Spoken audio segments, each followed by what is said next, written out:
Hello and welcome to episode 5, you guys. I am one of your co-hosts, Amanda Knox, and I'm here with Carter Brown, and we are going to dive right into episode 5. First and foremost, like always, we want to say thank you so much for joining us on this amazing journey and following along and doing the experiment for yourselves. It means the world to us. All the love and all the support that we've received. Thank you so much from the bottom of our hearts. And don't worry, we're not going anywhere, so continue to stay tuned because what we're about to get into is really good. You know, we ended last week really going over how to embody this version of yourself, but what we haven't really gone over is what does that look like in the day to day. So that is what we are going to get into today, and I cannot wait because last week we really cracked open what we call the reality loophole. The idea that your brain is constantly filtering your experience of reality through the lens of your identity, which that can date back to generations of thought processes, which is really insane to think about because some of the things you think, believe, and the way you act can literally stem from, your great grandmother, grandfather, and so on and so forth, and that keeps going. But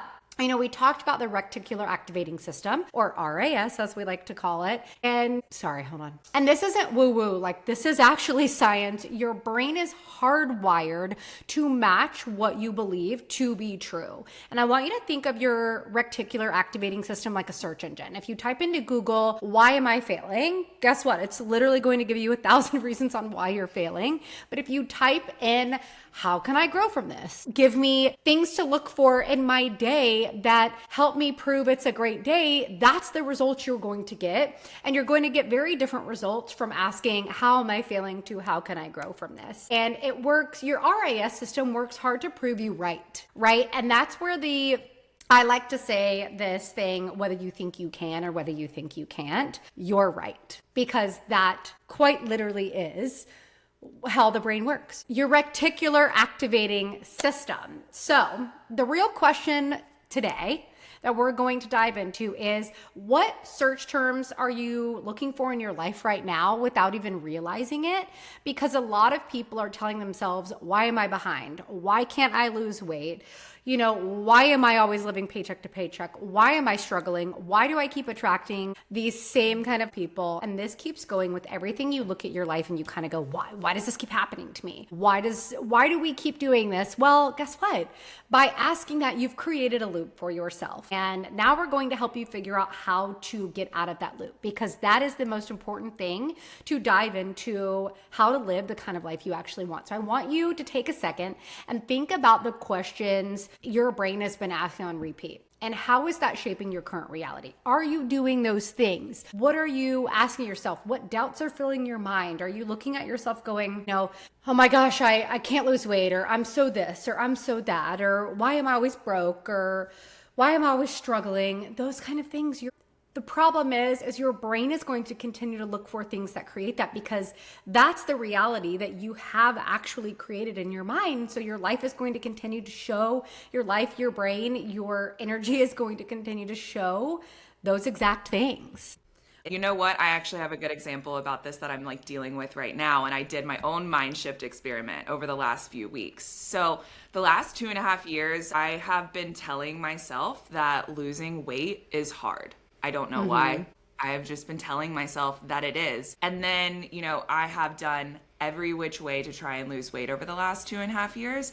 And nothing has worked for me because I still have this mentality that losing weight is hard. Well, thankfully, I had this great conversation with a friend who was like, you know what, Carter, losing weight is actually not hard. You're telling yourself that it is, and your body is following suit. And so if it thinks that it's going to be hard, it's just going along with what the mind is telling it to do. And it's not going to lose the weight easily. And so, there's a lot of layers into how I'm going about this and finally trying to lose the postpartum weight. But I realized that I just had to tell myself that it's easy and believe that. And now I have completely changed my thought process towards this and how I totally believe without a shadow of a doubt that I'm going to be a completely different person in 2 months, 3 months, a year's time. I'm going to be the weight that I want to be because I simply made the mind shift experiment and believing that losing weight is now easy. And the weight is starting to fall off, which is actually crazy. It really is amazing what happens when you have a mindset shift. Like if we believe losing weight is hard, our brain is going to actually look for things to prove that belief system that you have in your brain. It is going to tell you, yes, losing weight is hard. Here's why it's hard. You're eating too much. You're doing this. You're doing that. You know, your metabolism is doing this. Your hormones is doing this. It will continue to find anything and everything to prove that you are right. That is why I harp so heavily on the whether you think you can or whether you think you can, whether you think you can't or whether you think you can, you are right. Like, yes, you're right, because that's the truth. Right? Besides the weight loss experience, I want to know what was one belief system, if you could like look through your life, what was one belief system your RAS was tuned into that really kept you stuck, and what changed when you shifted that? So I am an extrovert and an introverted family. And that's my family. I've always pointed that out, that I am the social butterfly. I could make friends with absolutely anyone. And that was just how I was described. Every time looking back of growing up, everyone said that I, could make friends anywhere. People wanted to be my friend. And then I switched schools. And for whatever reason, there were these two girls who had an issue with me. And now looking back, I realize it's jealousy. I came in, I'm 5'6" in 5th grade, like very, very tall. Right away, I stick out like a sore thumb. And everyone wanted to be my friend. And I was friends with all these different friend groups. And then one time, the most popular girls in the grade asked me to be in a AIM group chat room. And I was like, oh my gosh, hey guys, what's up? And they were like, guys, don't you know that we're girls? Don't you know that we don't have a you-know-what? And da-da-da. And then they just went in on me. And that was the first time I ever experienced humanity being evil to me directly. And I remember getting up and running into my mom's arms and just bawling my eyes out. And that moment forward, I was quite literally never the same. I questioned why people wanted to be my friend, if their intentions were genuine, if I even had the ability to be a friend. All of these things came shattering down. And it took me over 15 years to get back to that point of realizing, you know what? No, everybody does want to be my friend. I can be everybody's friend. By that simple moment in time, completely changed everything. And so my reticular activating system is like, nope, people don't want to be your friend. People want to make fun of you. People want to judge you. And so that is what I started programming my reality. And I can pinpoint to when it finally changed. And it was last year. And it was you, Amanda. When we became friends, when we had all these connections, I remember having that self-doubt creep in and think, why does she want to be my friend? I'm too fat to be her friend. I'm not pretty enough to be her friend. I don't have enough money to be her friend. I don't have this, that, and the other. All these things were telling me why Amanda should not be my friend. But she kept on proving to me that no, like we have a genuine connection. We are soul sisters. We are best friends. And that made me realize, okay, yeah, I'm done thinking like that. If someone who I admire so much thinks that strongly of me, I'm going to believe her, and I'm going to choose to not fall into this thinking trap that I was once in. And I know a lot of people can relate to this because I think everyone goes through a point in their life where they're like, I have no friends. My husband's in this point right now where his friends are at work, but he is wanting to diversify that. And he's realizing that he needs to attract those people. So the fact that he's now bringing that to his forefront, bringing it to his conscious, his subconscious, his RAS is going to start bringing those people to him. Because he's emitting the frequency of attracting friendships. Well, I feel like it already kind of has, if you look at this, not to kind of leeway that, but if you look at it, I feel like, my husband and him, similar thought process, with that, they don't want to do the typical 9 to 5. Like Chris, he's like, I work from home. I won't work with a company that doesn't allow me freedom and flexibility. And I love that he stands really strong on that. So, I feel like with his mindset shifting, he is attracting those people, whether you realize it or not. And whether you realize that it's through our friendship too, that's also happening. I think that's really cool. I want to add something because you said something that sparked two memories for me. And one of them was, Growing up, I was very much told, why do you always have to ruin things? Why do you always have to ruin things? Why do you always have to ruin things? So I developed this mindset that I ruin everything. And guess what? I naturally became notorious for self-sabotaging everything, from friendships to relationships. And I continued this toxic cycle of self-sabotaging. When things got good, it's almost like I knew it was going to, I mess everything up. I'm a fuck up. I'm going to ruin this. I might as well just go ahead and get it over with, so it doesn't break my heart even more in the long run. And I continued to do that. It wasn't until I married Chris and I tried self-sabotaging and multiple times. And finally, I think we were brought to a head where he was like, why are you doing this? Like, what's the point? And I did hit a point where, I said, wait a minute. I said, the verbiage you're using to me right now reminds me of how I was talked to as a child. And I don't like that. And then all of a sudden all this information came rushing to me on the understanding of what I had been doing and why I had been doing it. And obviously through years of growth and development and maturing, I've been able to pinpoint, okay, why did I do this? I remember crying as a child and being like, why do I ruin everything? And I developed this at such a young age that it kind of became who I became for a really long time. I was the fuck up. That was my MO. That's what everybody knew me as. I ended up in military school and boarding school because I was the fuck up. And it created that mindset in me for the longest time in my life. And then as I found myself in motherhood through this journey of maturing, and going back to what you were saying about friendships, is I found myself trying to navigate new friendships, trying to find friendships in motherhood. And I was 23 when I had my first son. No one else was doing what I was doing. I was so lonely. In fact, I remember just, you've got that first baby, you've got no friends around that are doing what you're doing. You're in postpartum depression. I had no clue what I was doing. My baby had colic for the first 3 months of his life. He cried from the moment we went to bed to the moment we went to bed. 24 hours a day. I mean, there was just no in between. It was very rough. I remember hitting a point where I was just like, I don't know if I can do this anymore. This is very hard. And I was so desperate for friends. And the friendship circle I somehow initially got put in not too far in my motherhood journey, I didn't feel worthy of. They were married to doctors and engineers and lawyers and all these people. I'm young. I mean, I don't have this kind of freedom or money or flexibility or confidence. I did not have the confidence. So I overcompensated for the lack of confidence and tried to be somebody louder that I really wasn't, and watched myself not really be invited to things anymore. And so then that became something I told myself, well, I'm not worthy of these friendships because I'm not like these people. I'm not skinny. I don't have money. I didn't have these things. And I looked around at people and was just like, I wanted it so badly, but I naturally just was self-sabotaging it because my RIS was keeping me stuck in that. And that's what it really all boils down to. It's a internal belief system, and your reality will literally reflect that inner belief system that you have in every single way. And a lot of people don't realize what they're doing with their life. If you're out loud saying, these terrible things about yourself to others, and you're constantly thinking them, that is the continuous loop you will create. And guess what? You have to get yourself out of that loop. You have to remove yourself. And how do you do that? You make one conscious decision to do that.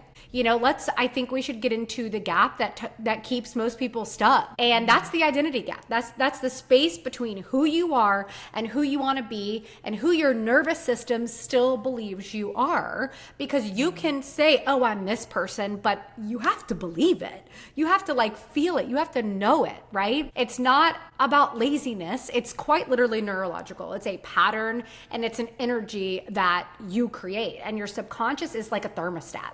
If you set your thermostat to 75 degrees and the windows are open and it's hot as hell outside, it's still going to be hot inside. If the old beliefs are constantly leaking energy, the thermostat can't hold.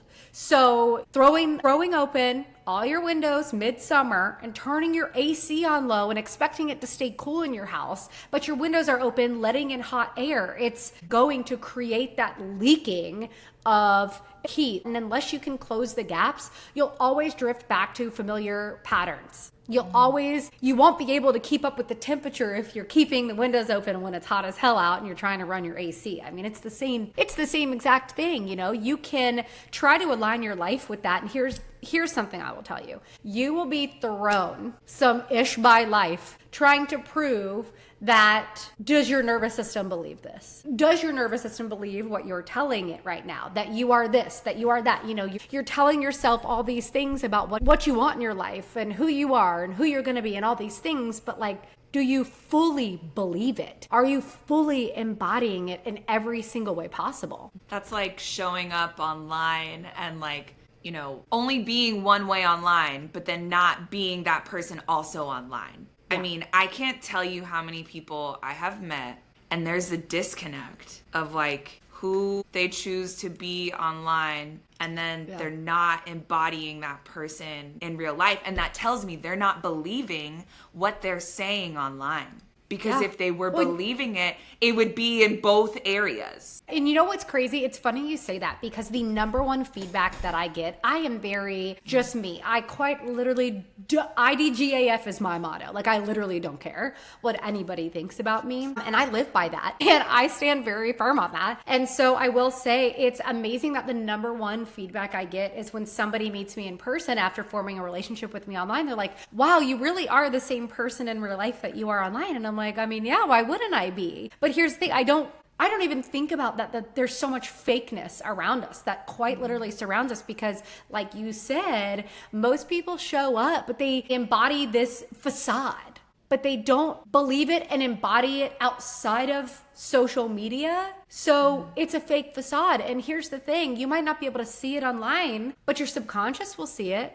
And then God will give you a window at some point, if you really are putting a lot of faith, belief, and trust into that person, to see right through it, see right through that window. So for me, I have seen this so clearly in an instance where, previously, before deciding to try and make money from my phone, I would show up here and there. But it would lack confidence because I was still scared. I was still scared of what other people thought of me. I was dang sure never going to put my thoughts in a grid post or in a reel. I wasn't going to make that permanent on my page. But I thought to myself, but I'm a con. Why can't I do this? Why can't I be this? I don't know. And then for whatever reason, when I decided to do network marketing, I prayed that prayer. God answered it to a T. I remembered, whatever you want to call it. I stepped into that confidence and never looked back. I was like, I am stepping up and moving forward in this direction because I truly believe this is the path God has put me on.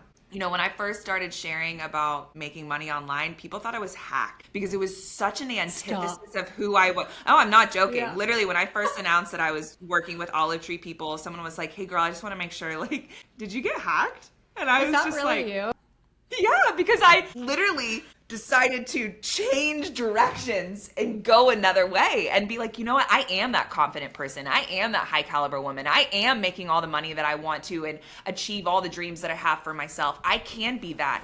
And so once I fully embodied that, I think the rest of my Instagram picked up on that and saw that there has been this change that's undeniable. So it's not this you think you might have this confidence. No, you have to believe that you have this confidence. Well, your body doesn't crave alignment, it craves familiarity. And even if that's self-betrayal, even if that's the victim mentality, even if that's self-sabotage, even if it's playing small or, living that small town, I'm worried about what everybody else thinks, things like that. Even, here's the thing, safety lives in the known. And even when the known is painful, because the unknown seems scary, and a lot of people fear the unknown, especially because they don't realize they've become so comfortable in their security blanket of playing it small, of keeping it safe. And what I will say with that is, great things don't come from playing it small. They don't come from comfort zones. They don't come from worrying about what other people are going to think about you. They don't come from that.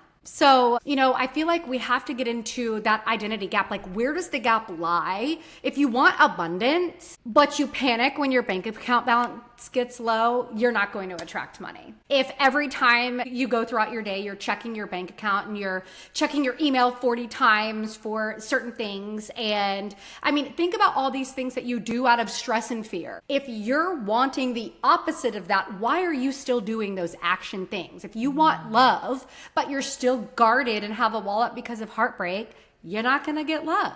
If you want health, but your identity is still wrapped in the story that you're always sick, you're going to stay sick. Well, I wanted to bring up that your body will actually put into place a safeguard to be like, you're doing something that I'm not used to. No. Yeah.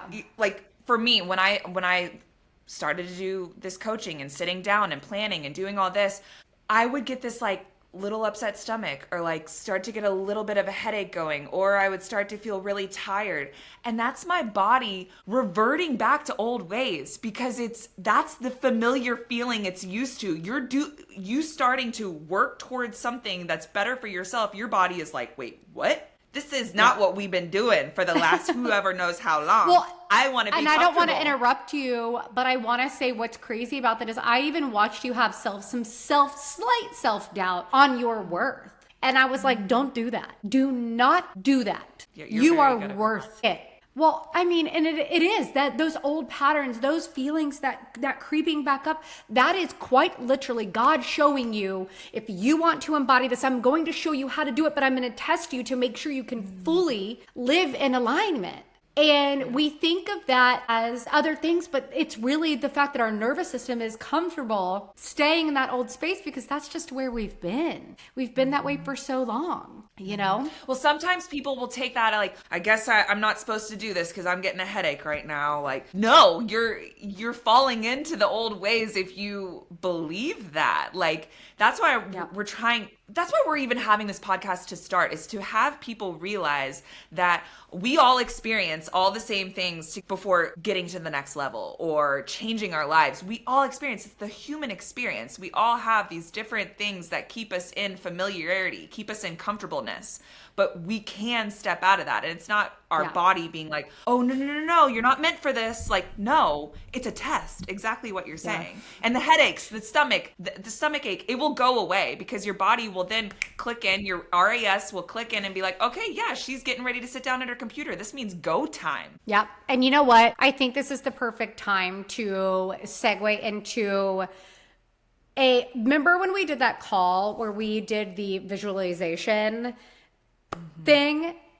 Yes. That was very, very, very good. And before you do that, before we get into that, I want to say I actually saw something like 2 days ago that confirmed this. Someone was like, I really wanted a camera. I was trying so hard to manifest a camera. I was yearning for it. I wanted it so bad, that want, that desire, that yearning, right? Well, here's the thing. When it comes to, and I don't even like using the word manifestation because it doesn't do it justice, right? It doesn't really help us explain the gravity of being a co-creator of your reality. But when you want and yearn for something, that means you're lacking it. You have a lack. And if you can flip the narrative, and this is what the guy did, this is why I'm going to say that, if you can flip the narrative to be like, oh my gosh, I already have the camera. Like, it's sitting on my couch. I'm visualizing having it. I can just go grab it anytime. I can touch it. I can feel it. I can smell it. Doesn't smell like anything. I can do all these things to it. I'm just going to act like it's already mine and that I already have it. And he said the day he did that, the next day, somebody offered to buy him the camera. And he said this is something he'd been practicing for months. It literally took this just switch of the narrative because, again, if you're yearning for something and desiring something that you don't have, that you want really bad, trying to bring it into your life, that yearning and that desiring means you don't have it. And it's a lack. And so if you can attune your frequency, and I know a lot of people are going to be like, no, this is science. If you can attune your frequency to the same frequency you would have that if you already had it, you'll get it. That it literally works like that. And I know that sounds crazy, but it's a collapse moment, because if you yearn for something and desire something, that means you already have it in some aspect, somewhere, somehow, in some way. But I want to invite our listeners right now to do this exercise with us. Whether you close your eyes or you journal this, I recommend closing your eyes right now and journaling it later, but I'm going to let Carter take this away. Okay, so if you are driving, please do not close your eyes and come back to where we're at right now and do this when you have a moment to sit and just be.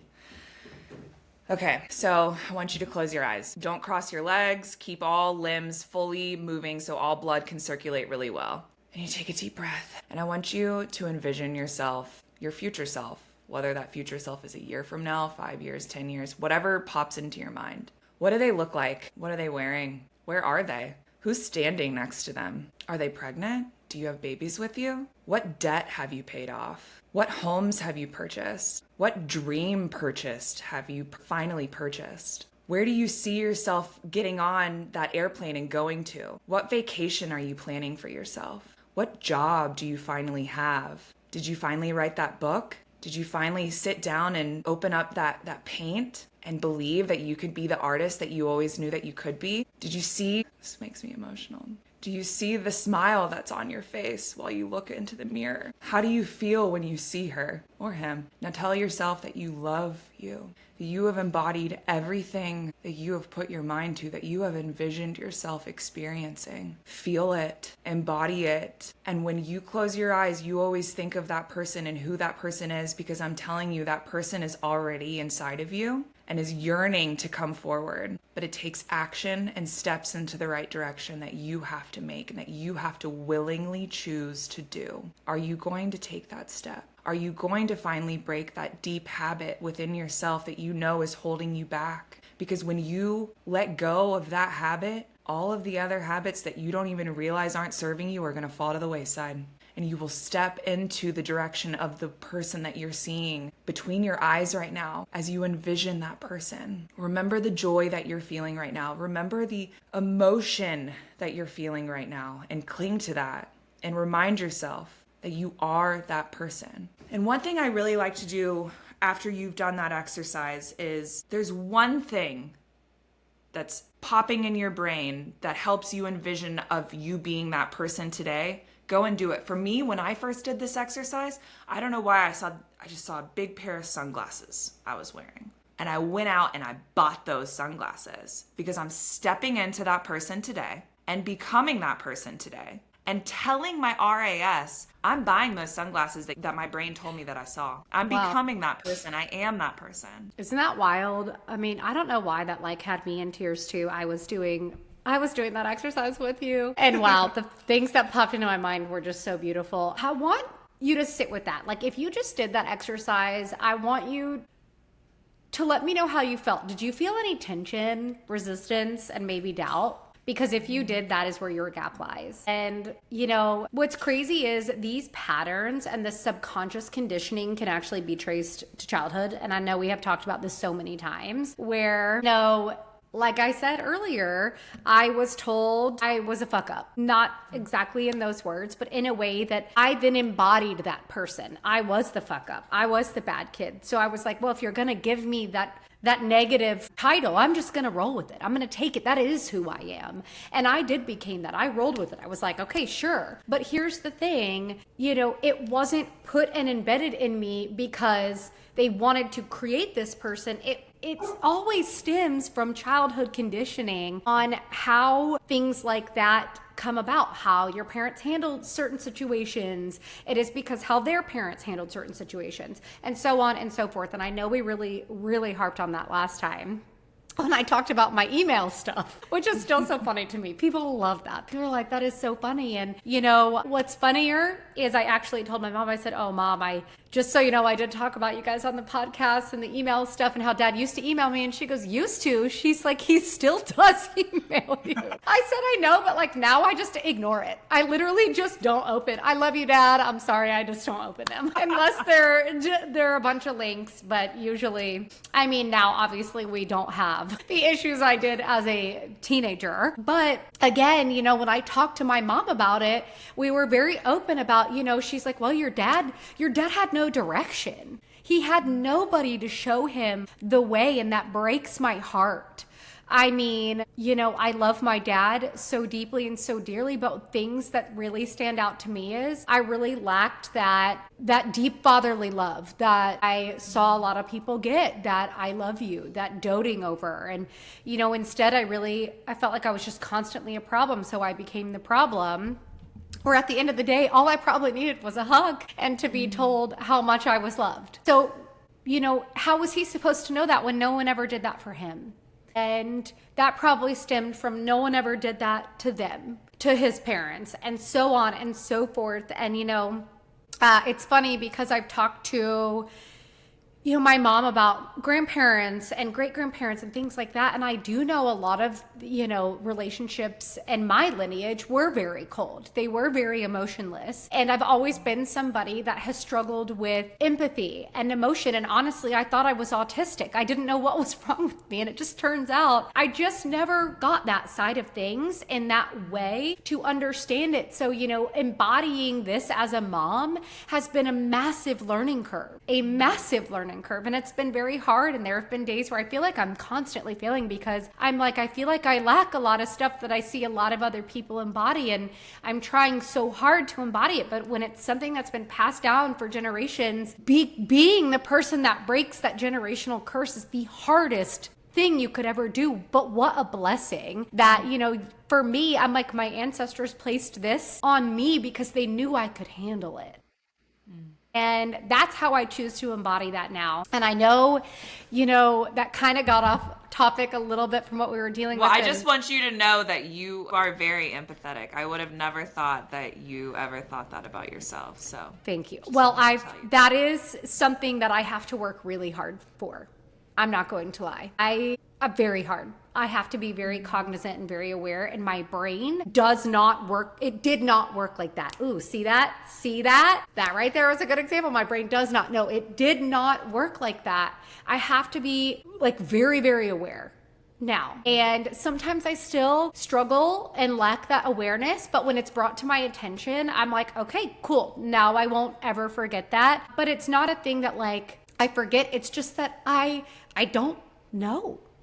And I don't think about those kind of things. So anyways, I know. And that's why childhood is so important, because that is when we're learning these things. Mm-hmm. And to have that ingrained, and that you can lean back on to that once your brain is fully formed, I used to joke with Tyler, I'm like, can we incentivize our kids to live with us till they're 25 until their brain is fully formed? You know what I mean?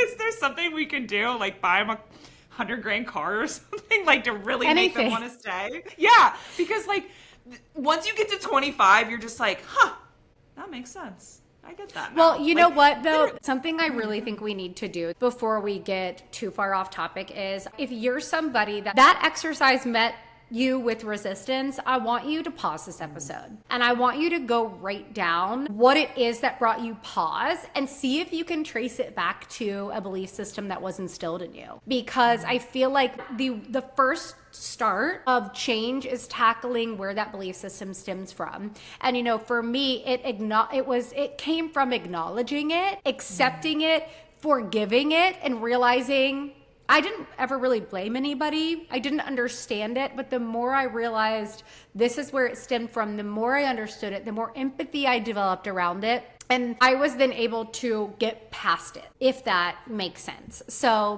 it makes so much sense. If I want you to be really honest with yourself here though, if you're still operating from the version of yourself that has not embodied the version that you want to be so for real. The way to get past that is right now. Pause this, write it down, figure it out, and tackle it. And I really challenge you to go back and listen to Carter's experiment with embodying that version of yourself. And I want you to write it. And when you write it down, I want you to feel the feelings that you would be feeling as that embodied version of yourself. Do you feel peace? Because here's the thing, if you no longer have lack and stress and worry, what do you then have? You're filled with peace, love, and joy. You're not checking that bank account over and over. And the other reason why it's important to trace back to see where your RAS got off kilter is your body keeps the score, guys. And this is what I'm having to do with in applying German new medicine and weight loss is I am tracing back to moments of my life where I either could not process the emotions at the time or I didn't know how to process the emotions at the time. And so when you do have that memory come to the forefront, where for me it was like, oh gosh, I remember how I went from thinking everyone could be my friend to not, and it was in that AIM group chat room. And I had to envision pulling up a chair next to that little girl sitting at the computer and being like, you are so worthy. You are saying all the right things. No one is making fun of you. You are worthy of anybody being your friend. What these people are saying to you is not your self-worth. They're reflecting their own self-worth onto you, and they're jealous. And being able to literally rewire that situation in your brain is healing that situation in the past by remembering it today. Because in quantum physics, all is happening all at once, past, present, future. So that's how you can literally heal yourself today, by simply remembering a moment in the past and forgiving yourself, forgiving the other person, experiencing it, allowing yourself to feel the emotions that you weren't allowed to feel in the moment. Like, I never really was able to have like tantrums or meltdowns growing up. And so I was a stuffer, and I became a stuffer.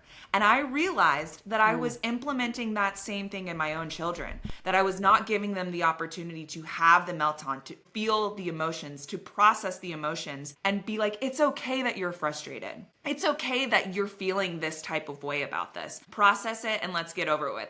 Because emotions, really, the feeling lasts about 90 seconds and then you're done with it. But if you want to continue that 90 seconds, your body and mind will follow suit and you will continue to feel that anger and frustration. But if you just give yourself that 90 seconds to process what you're feeling and then be done with it and be like, you know what, I'm okay, I can move on, this isn't frustrating me, it's really not that big of a deal, you can go about your day and it not derail your whole day. I mean, let's be for real here. Awareness without action does not change your life. It doesn't. And that's the hard truth is, if your day doesn't begin when you open your day doesn't begin when you open your eyes, right? It begins the moment you choose your identity.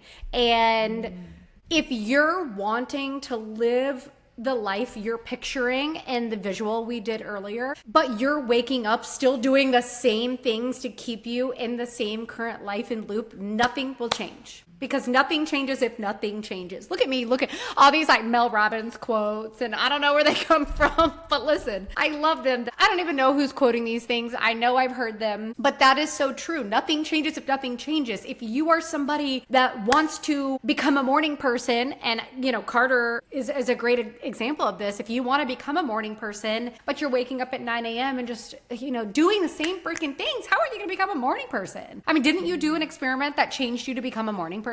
I did, yeah. Like I used to always think that I was not a morning person. There's no way I could be a morning person, that I, was always going to be a crusty-eyed grouch when I woke up. And instead, so how this even happened is the company I worked at the time, they released new sales leads at 5 a.m. every morning. And I was like, well, that seems like a really easy way to make money. So I'm about to do that. So I decided to wake up at 4:30 every morning and start praying and have gratitude and all that. And literally, because I wanted to make more money, and that was the only drive for me to start waking up in the morning, I was able to do that. And for 2 years straight, I woke up every single day at 4:30 in the morning, started on my knees and prayed to God and thanked him for everything that I had in that life, and then prayed for my day. And it totally changed me. I can be a morning person. I can wake up and be like, hey guys, let's go and do something. If my mom saw how I woke up today, she'd be like, where's the little girl I used to have to beg to get out of bed? You know what's funny though? You can change anything. You can. And you said something that really stood out to me is you got on your knees and you thanked God for your life you already had. Well, I want you to really think about this, because nothing will come without gratitude, right? And understanding and being grateful for what you have, because a lot of us are living in the lives that we've once prayed for in some capacity. It might not be like our end all be all, but here's the thing. I'm a huge proponent, and you're not guaranteed another second or another 40 years. When you look at it, statistically speaking, we have a large majority of our life left. So it's like, why would you not be so grateful for everything you have? Because I know if I wake up and all I have is my health, I have everything. Same with my children. I mentioned this on the last episode, I think, that I got blood work results back. And it's funny how when I got those back, every single issue or problem I had prior melted away. Nothing else mattered. I realized this is all that matters. And that's really important. You've got to start figuring out how to create a conscious practice to become who you want to become. And that starts with embodying gratitude. Who am I going to be today? What does this version of me speak like, feel like, sound like? Am I remembering who I am, or am I rehearsing who I was? Like, those are very important things to understand and start embodying. What does that version of you do throughout the day? How do they talk? How do they feel? Do they embody, like I said, do they embody peace and joy? And do they get up and get ready and go about their day and do makeup and do these things? Like, start doing those things. The quicker you start embodying that version of yourself, the quicker it starts happening. So I have 3 tools that will help you rewire your brain. It will literally create new neural pathways for your RAS. There are 3 small things that you can start doing. And one is, if you brush your teeth with your right hand all the time, or your left hand, whatever, doesn't matter, switch hands. Start brushing your teeth with your other hand. That creates a new neural pathway. You're doing something different. It's rewiring your brain, all right? Then I want you to look in the mirror and literally say, I love you. I love you. Now, let me tell you something. If you have a hard time looking at yourself in the mirror and saying that, you struggle with self-love. You need this more than anybody. You need to say it. It might make you cry, but you have to love yourself to create the frequency of everything you want. You have to have self-love. You have to have gratitude. You have to have these things in order to gain these other things. Okay. I want you to do that over and over and over again, a minimum of 10 times, like literally a minimum of 10 times.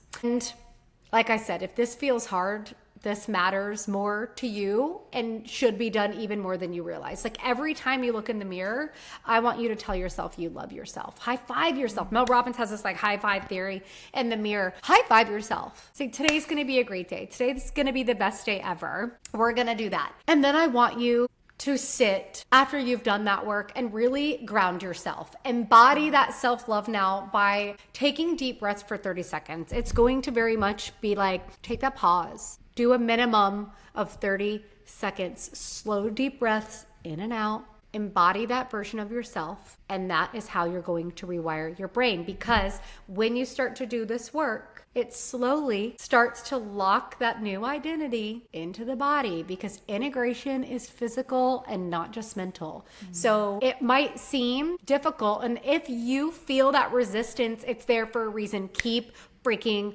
going. Keep going. Yeah, when you got on a bike the first time and you were falling off, you didn't just continue to not get back on because you're like, oh, I didn't get it on the first try, or I can't tell myself I love myself without looking myself in the eyes and crying. Like, let's build that new neural pathway. Let's trudge the new path in your brain to get you that. So for me, when I started to do the mirror work, and I have been like this with self-love in my life. I have mastered it, and then I lost it, and mastered it and lost it. And when I first started, or when I realized I was really wanting to find my husband, I realized I can't date other people right now because I don't love myself.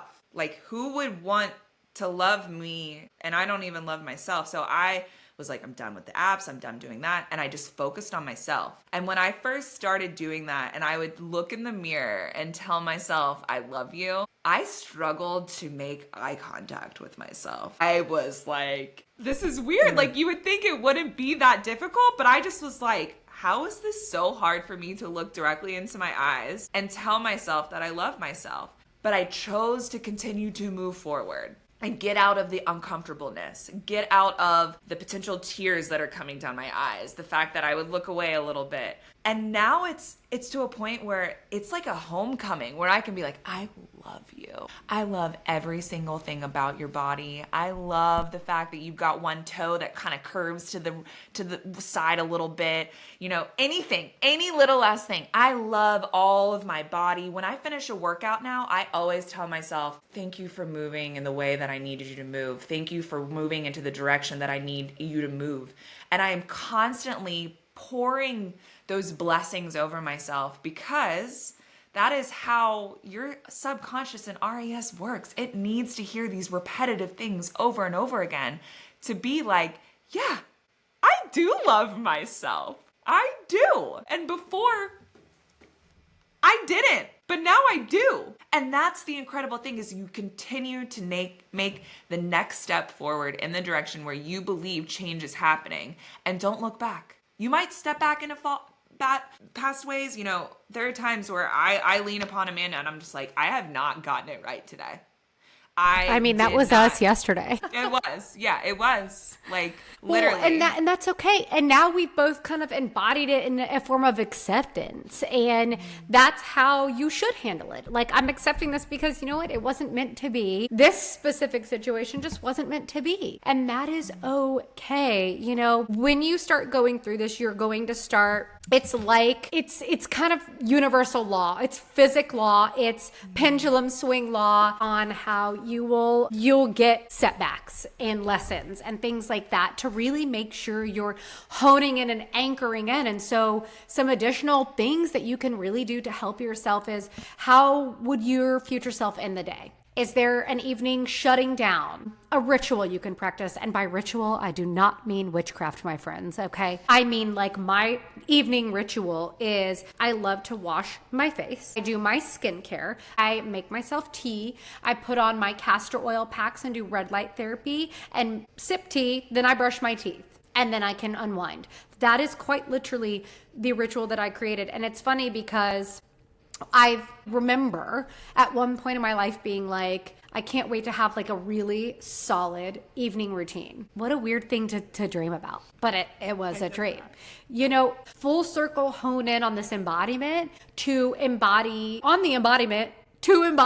your future self. When you decide to shift your identity, expect wobbles. I think that's the entire point of what we're getting at here. Expect tests. You know, this isn't proof that it's not working. And a lot of people will use that as, oh, this is proof that I can't do this. I don't have this capability. This is work. Your triggers, my love, they are not punishments. They're repetitions. They are literally here to show you, like, triggers are something, I call them mirrors now, because I've realized a trigger is what's teaching me what I need to work on the most. And I feel like that is really important. So like every little thing that triggers me, I'm like, what lesson am I needing to really work on right now? And usually I mean, it's a pretty quick realization and understanding now that I've realized that everybody is just a mirror of us. Every trigger we have is a mirror of what we need to work on. And I look at people and things so much differently because of that. So I have a great example about that. So I had someone book a discovery call for coaching with me, and I was really excited about this. And then they canceled. And I shifted into old ways real quick. Oh my gosh, why don't they want to work with me? Am I not that great? Like, why wouldn't they want to work with me? Like, I'm doing exactly what I'm supposed to do. And I was so tempted to thinking, I'm not good enough to do this. I'm not good enough to be a coach. Why am I going to do this? But instead, I realized, no, this is a test. This is a test to make sure that I'm on the path that I'm supposed to be. This is not something to come into my way to tell me, oh, you're not doing what you're supposed to be doing. No, the path was so clear for me to get to this point. It's not going to all of a sudden be like, oh, no, never mind. You're not good enough for that. No, it's a test to make sure that I stay on that path. So instead of losing my mind thinking, oh, now no one's going to book a call with me, no one's going to want to hire me, I'm just like, that person's not it. It's not who I'm supposed to work with, and I'm okay with that. And so many different circumstances in my life have brought me to that point where when one door closes, I know there's 75 more that are about to open, and they are 100 times better than whatever that door was. And so maybe I'm protecting myself from, maybe we wouldn't have meshed, maybe whatever. I don't know why she canceled, but I do know that I don't need to take it personally, has no effect of me. And by embodying that mindset, I'm changing how, when that situation comes to me in the future, how I will react. And I believe I will I believe I will one day be like, oh, that's okay. And not even slip into that old thinking. Well, But and it I takes feel like effort that's and work. It does. And I feel like that's so important to really notice that, because your life just isn't going to be triggerless. You're not going to not ever have issues ever again. But what I want you to do is think of those setbacks, if you will, as reps, or like weights at the gym. And those reps are making you stronger, because here's the thing.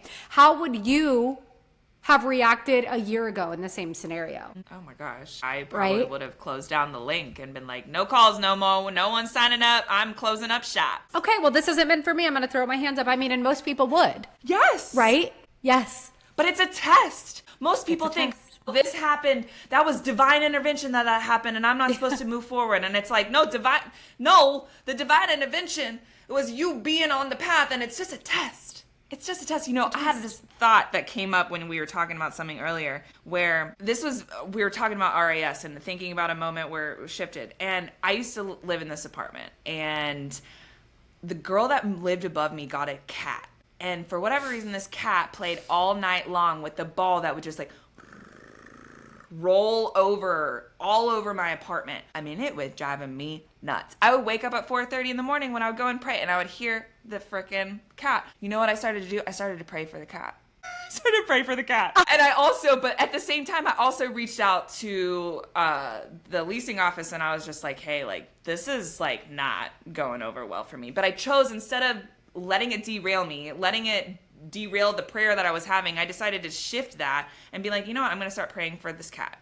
Well, then I get a call, and they're like, the leasing office is like, hey, we've got a really great 1-bedroom apartment available, da da da da. And I remember being like, hold on, I need to pray about this. And I go to my dad and I tell him this whole situation. He goes, Carter, the apartment is the answer to the prayer. You don't need to further pray more about the answer to the prayer. God is like, here's your new apartment. This is what you've been asking. But instead I was like, I still want to make sure, is this right? Is this right? And like, I needed that example to happen, because so many times do I think back on that example where I'm like, this is the apartment. This is the answer to the prayer. Of course, I don't need to think about it anymore. Life is working in the direction. God is working in the direction I need to go. And sometimes he's answering prayers in ways that like you don't even realize. In my mind, I was like, I don't want to move all my stuff. I don't want to do this, that, and the other. It ended up being the best thing possible. I had the most amazing view of the skyline, got to see the sunrise every single morning. I have the most amazing sunrise pics, and I loved that. So again, it's like you shift your mind about something that was once annoying you, pissing you off, and frustrating you, and being like, you know what, I'm going to transmute that feeling and emotion into, I am appreciative of this cat. I'm appreciative that this person above me gets to have this cat that gets to play all night long. I don't know how it's not bugging her, but it's bugging me. And by doing that, I built a new neural pathway in my brain. And then God rewarded me for that, and I got the new apartment. I love that. I mean, and honestly, and that's more of like a longer term effect of showing that like, okay, this thought process and this mental state and this awareness, does pay off. And I feel like a lot of people are going to let situations like that hold them back. But, we have recalibration tools besides mindset. Like there are a million ways to recalibrate that thought process and that frustration. And so if you're in a situation and you're feeling triggered, you can do the 4-7-8 breaths, which are you breathe in for 4 seconds, out for 4 seconds, pause for 4 seconds, breathe in for 7 seconds, out for 7 seconds, pause for 7 seconds, breathe in for 8 seconds, out for 8 seconds. Then obviously you don't need to pause anymore, but that right there will reset your nervous system and your frustration. Or you can do somatic shaking. It's funny because Carter and we both were exhausted this morning, and I said we need to recalibrate, and I just started shaking, and I was doing this. I said, I don't know, I saw it on the internet. It doesn't matter. I don't know. Whatever it is, we're going to do it. You can do EFT tapping. You can do somatic shaking. Something else that you can do if you're just in a really frustrated moment, something's irritating you, you cannot shake this frustration. Go throw on some music. Dance around your house. Shake it out. Dance it out. Deep breaths. If you're not into the mood to do any of that, honestly, sit there and spend 30 seconds to 60 seconds in just immense gratitude for everything you have. for your health, your family's health, the roof over your head, the food in your belly. Hold on to that gratitude, because when you can do that, and especially if you're triggered by something, there is a difference between reaction and responding. Like, you could have had a reaction to your neighbor by going up there and being like, completely ruining any possibility of a relationship, creating chaos and drama within, some kind of group page, or then going to the office and causing a massive stink. Instead, you took it and you did a very subtle response. You really thought it through. You prayed about it. You then put it out there in a way that then brought you this incredible gift, in my opinion. And I feel like with that, it shows how alignment works when you choose to pause and take that moment before reacting. That's like when there's like the minor triggers and major triggers, like when your kid's having a tantrum and like that's a minor one. And so like you're having to like catch yourself in the moment. Like all week I've been implementing deep breaths. Anytime my kids are just on one and asking me the same question 75 times, I'm doing this. I'm being very exaggerative, and that's all I'm giving my children instead of responding in the way that old me would have responded in. But I know them watching me, okay, mom normally is frustrated in this situation, but she's instead doing deep breaths. And they're building a new RAS by simply watching me do it myself. And then a major setback or a trigger that, we've experienced is like, I'm not hitting business numbers. I'm not getting enough people to book with me, or this, that, and the other. Instead of focusing on that, you focus on what you can control. And you're just responding to it. You're not going to react to the situation. You want to respond to it.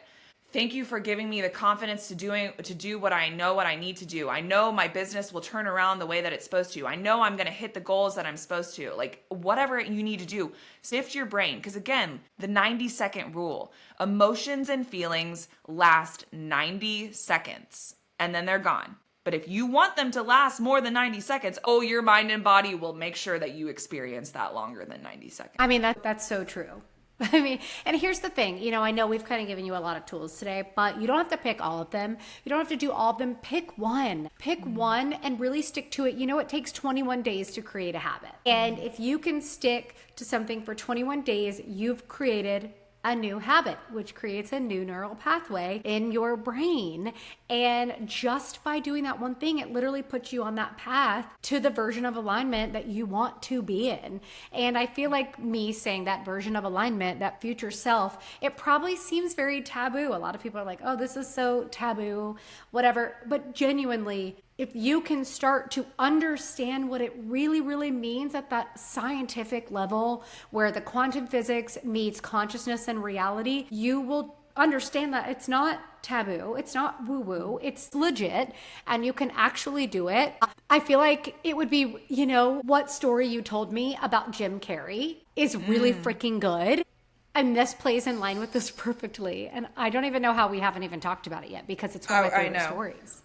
Well, so the research that I was doing for this episode, I wanted to have like historical context, characters, people that we know on the world stage who were just average people one day and then all of a sudden become not average people, and they step into the embodiment that they placed over themselves. So Jim Carrey, I did not know this. Before he was famous, he wrote himself a check for $10 million, put it out as acting services rendered, and he dated it Thanksgiving 1995.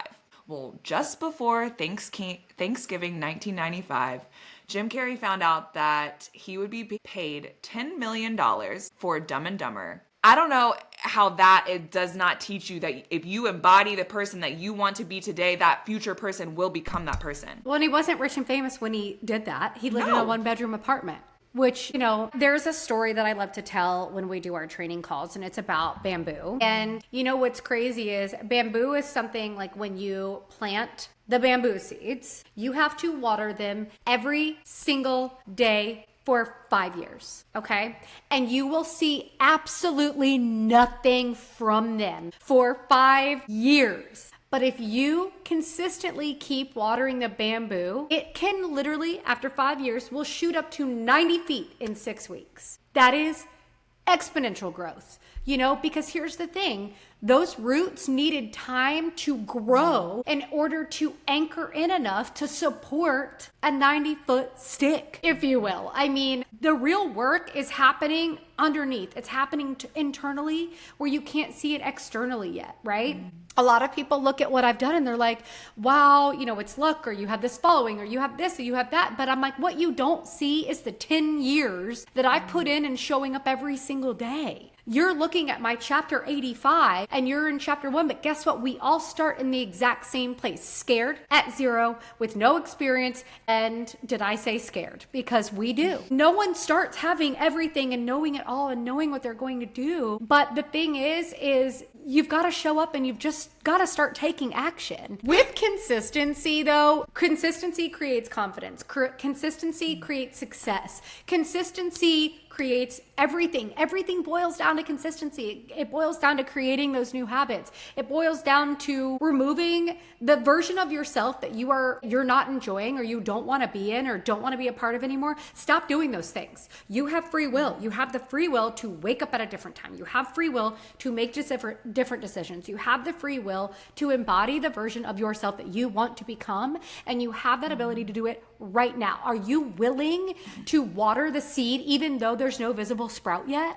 It makes me think about Michelangelo and when he created David. And he said, I saw the angel in the marble and carved him and set him free. He didn't build David. He removed what didn't belong. And that's what we're doing today, is that we're removing what doesn't belong to ourselves, that is not going to carry us to the next level to become the angel, whoever we want to be and know we can be. So every aligned action you take is a chisel stroke in the direction towards creating that angel amongst the marble. You're not adding anything new. You're revealing what you've always had beneath the surface within yourself.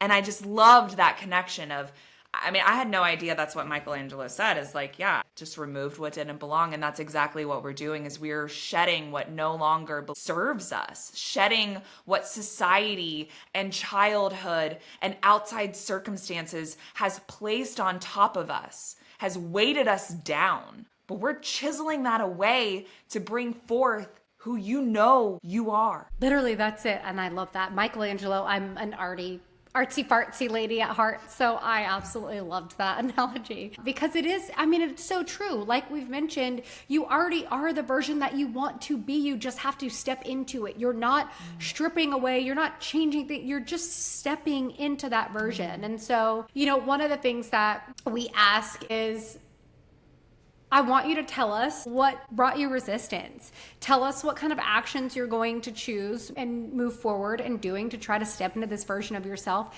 Tag us, DM us, share us. We want to witness this version of you being born. This is why we are here and why we are doing this. And, for me, one of my practices, if you will, for this is gratitude. I sit in immense gratitude. I'll do it outside. I love to ground in nature and spend time in nature. I do it barefoot out by my creek, and I just sit out and I just thank God for everything in my life. Everything. I'll name it. I'll start crying. I'll feel it. And I'm just so grateful, because I remember being in a place in life where this is everything I prayed for. And it's crazy, because I was given kind of a glimpse into, like, remember when you were wanting this so bad? Well, here it is. It almost felt like I was watching my life play out through a VR, like a virtual reality set. And it just brought me so much gratitude. And I want you, like, when you can really embody gratitude, it opens up everything for miracles. When you embody gratitude, it opens up your life for miracles. And I think I really want to leave it at that today. What are your thoughts? No, this was, like I said, woke up real tired. Now I'm like invigorated and ready to like go and tackle all the things that I need to do, because I know I am working towards what I know my path and destiny is. Yes. Instead of thinking, I'm tired, I don't want to do this, it's overcast, I'd love to just go sit on the couch. But no, like, I feel so just uplifted right now. And I hope that y'all do too. And this is the purpose of this podcast, is to give y'all hope and to remember who you are. And we are, like we said, we are so, so grateful you have stayed here with us. And stay tuned for next week. Bye. Bye, y'all.